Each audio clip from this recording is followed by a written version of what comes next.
Hello and welcome to the theElpyDimension. I am your guide Elpy. Welcome to bin number 1. I've been using up my time in other ways with the battery, and that's no good. Okay, so it looks like I did add more leaves because I just peeked at the oh dang, our temperature in the bin is just under, but it's about 58 degrees Fahrenheit or about 15 or 16 degrees Celsius. Sorry guys, but it is that time of year. It does appear that I did wind up adding more greens or leaves to this bin after the last feeding. Today is the 9th of December 2024. The last time we were in here was the 23rd of November 2024. So it's been 16 days. And yeah, this is way more leaves than I thought I ended that video with, which is cool. That is cool. But okay, let's go ahead and bust into the feeding zone. Last time I fed a little more than half of a pumpkin. It was a ripe pumpkin. It wasn't one that I grew, unfortunately, and it was a, as I put it on the menu that night, was a rotten vegetation stuffed pumpkin. Meaning I had a bunch of rotten vegetation that was sitting in a bucket outside waiting to be given to the worms. Stuff that I'd picked out of the garden. And I put that in the pumpkin, and then I also had, this is a okra stem, very woody. This is more of that okra stem. And then, yeah, we had a bunch of rotten stems and stuff from the garden. So I said that I think that the pumpkin would be gone in 2 weeks. Well, it's 16 days later, so if I'm right, then this pumpkin ought to be gone. The seeds are still going to be there, and the stem is still going to be there, but here is the stem root end of something. I think this was Shongiku, edible chrysanthemum. And judging from this pit, I don't know, it kind of looks like the pumpkin's gone, doesn't it? More of our rotten vegetation, which was, again, made up largely of stems, which we would expect to hang around for a while. Pumpkin seeds, of course. I was about to say this was pumpkin seed sprouting, but no, this is somebody's roots. Gosh, I really hoped that I would have, here's the stem, gotten in here while the pumpkin was still around to see the party, under the pumpkin party underneath. That would have been fun. But we didn't do that. So there's worms down here. Let's just scoop, but the pumpkin is gone. Yay, worms. Hi guys, what's up? And I was just in, let's see, 2 days ago, I fed the blue worm bin and bin number 2. They're looking good. Blue worm's got a pretty big feeding. Gotta go check those videos out. I should have already posted them. And then today, there's a baby worm. Today I fed bins 4 and then 3 and now 1. And bin 4 population, go check out the video. But all this to say, go check out the video. No, I found that bin 3 was really wet, and so I'm interested. This bin shares a wall with the furnace, or near the furnace, but the other bins are only a couple of feet away. Well, bin 2 is right next to my left, but bin 4 needs some help. Go see bin 3, sorry. Go see the video for bin 3. Let me know what you think, please. Alright, so we're seeing some worms. As always, they've been eating their food. I mean, the stems and stuff are a more longer term food product. But This bin is a little bit extra moist down at the bottom, which is totally fine.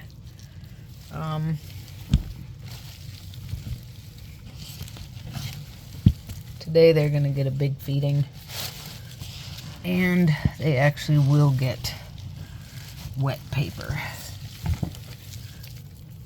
And yet we see lots of worms. So not a lot to see over there.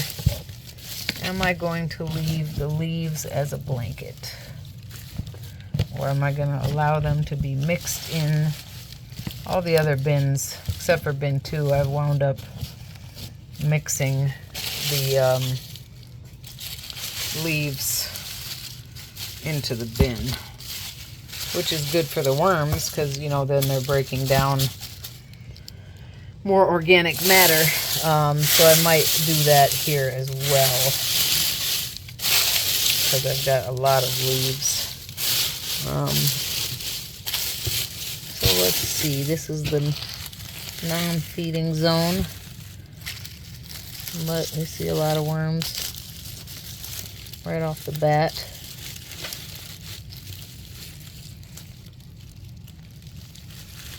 I think this was where we, this, I mean, it's warmer down at the bottom. It's pretty nice and deep, which is great. I love having all this material. See, this is a storage bin, and we're 3/4 of the way full, or more than. So, yeah, the stuff on top is a good moisture level. The stuff on bottom is a little wet. And again, worms all throughout.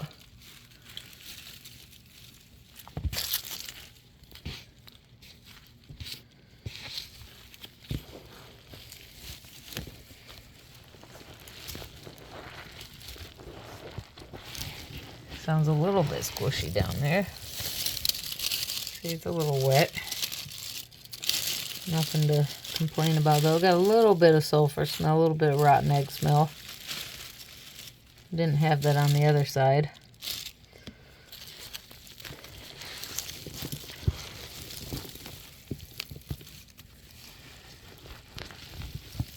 Okay.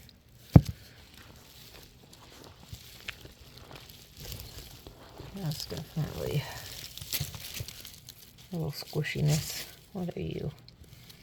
Some paper, but lots of worms.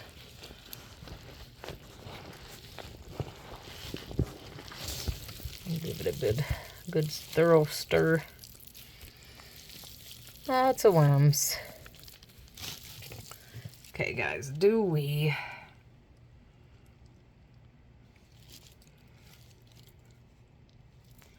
That's a small worm with a big clitellum. It's definitely a red wiggler.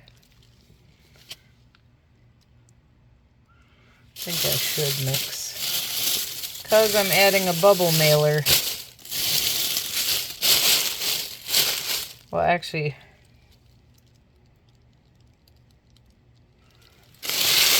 we'll use this in the feeding zone. Where am I going to feed? I actually think I want to feed in this corner. No, we're going to feed in that corner. The last to be stirred up. All right, we got a piece of wood here. Piece of our pine. I'm smelling brassicas because they are rotting behind me. Okay. I'm just gonna scoop this all the way up from the bottom. Looks to be pretty wet down there. Let's see.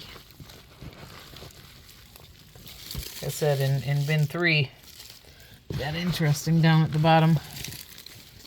Here's a piece of wood that's been in here for some time. No, totally wrong. This is a piece of that pine.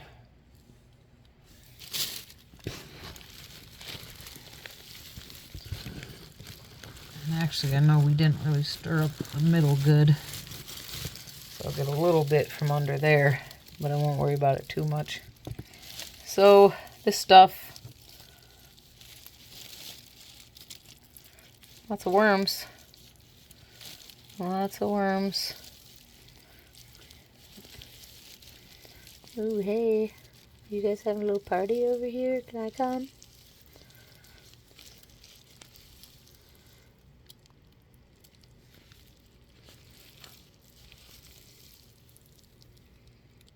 Alright.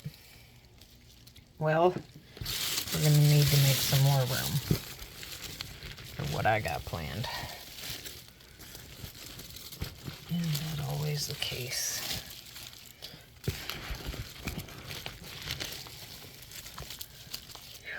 This thing's about to overflow. I got a piece of carpet that I used to wrap around this thing. Now it just kind of hangs around it. It did because it never really stayed in place, so it's just like sitting over the edge here. Okay.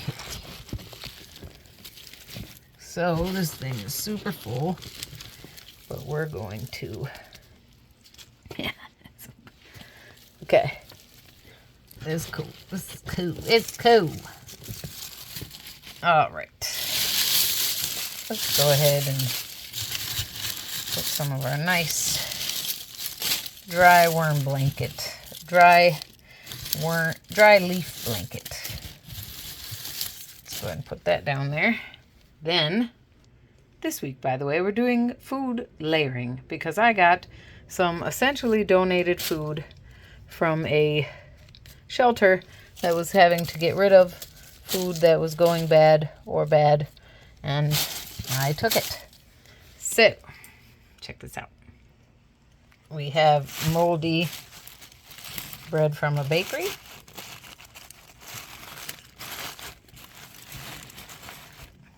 That's going to go on the bottom.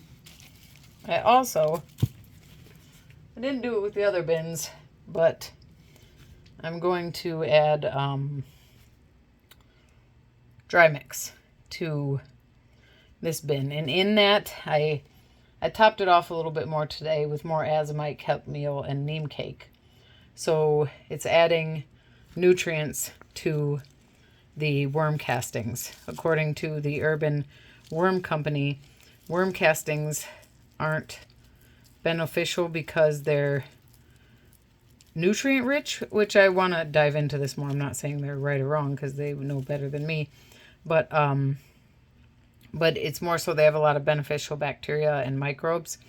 So I know that it's not bad to add other stuff. Like I said, I'm adding azomite, which is a rock dust, neem cake, which is made from neem seed oil or neem seed, and I believe neem oil is used as a pesticide, an organic pesticide, but the neem seed cake is a brown powdery stuff that is used as a fertilizer. And then I also have kelp meal, which is also going to be adding nutrients, but there is going to be a little bit of diatomaceous earth left in there. I do have some crushed oyster, but I haven't added it to the mix yet. So anyways, moldy bread, and then I think we're gonna layer it with some wet shredded paper, and there is a little bit of shredded cardboard in there. Okay, now I think I'll add the dry mix. This is probably more than I need.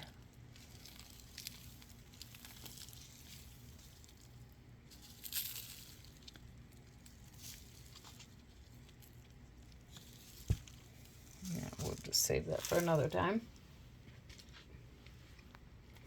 Now, maybe we'll add a little bit more shredded paper to make up for how...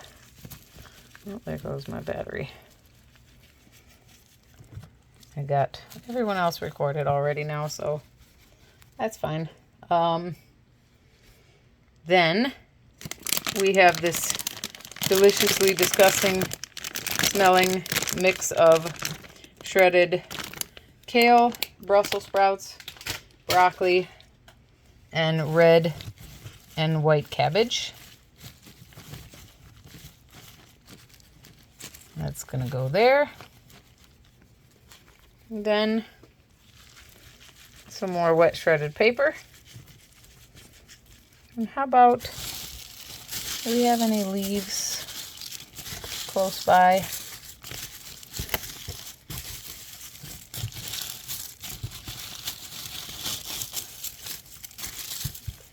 That we want to add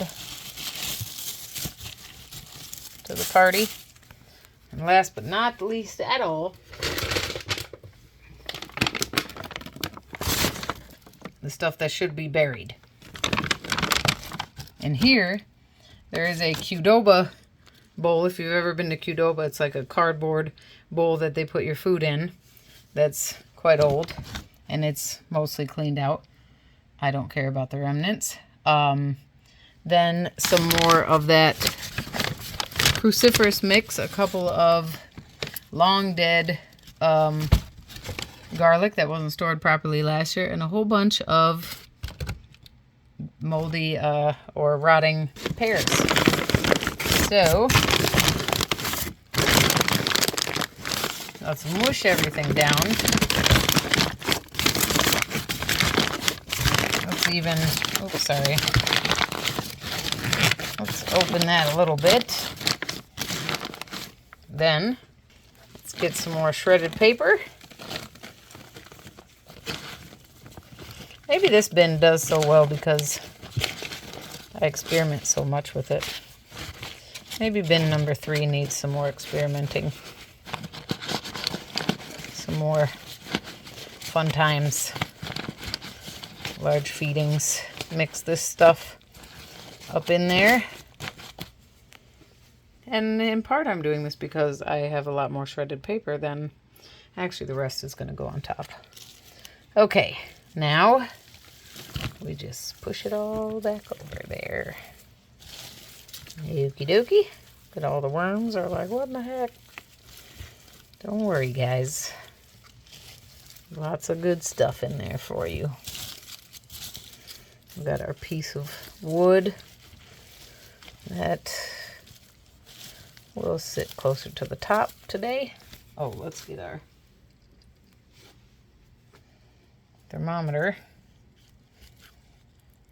down in there. And yeah, so by default, I know the leaves are more over here and they're fine because with the addition of the whatchamacallit, the bubble mailer, it's better that the worms get, that the leaves get broken down anyways than stay sitting on top as a blanket. I mean, they'd get broken down anyways. Being on top doesn't stop them from being broken down, but being dry stops them from being broken down. Or broken down faster, at least. So, is that it? Then we'll put our cardboard blanket over? Yeah. Okay, that's it for worm bin number 1 on the 9th of this. No, it's not it. I already said that I'm going to put a blanket of the leftover paper. Okay, hold on. Okay, there's way less than I thought. I wound up, after recording, when I realized how much wet shredded paper I had, and I don't have any more feedings to do this week, so I don't want it to just sit around. I put a whole layer on top of bin number 4, and you saw how much I've added to this feeding zone, so maybe should have left more of it to sit on top. But next time, it's not that big of a deal. Okay, now put our thermometer back. We'll put it kind of more on the side. And our newest addition, I did put this over the the blue worm bin and the baby worms that's super microscopic darn near are already underneath this, so they should be interesting here.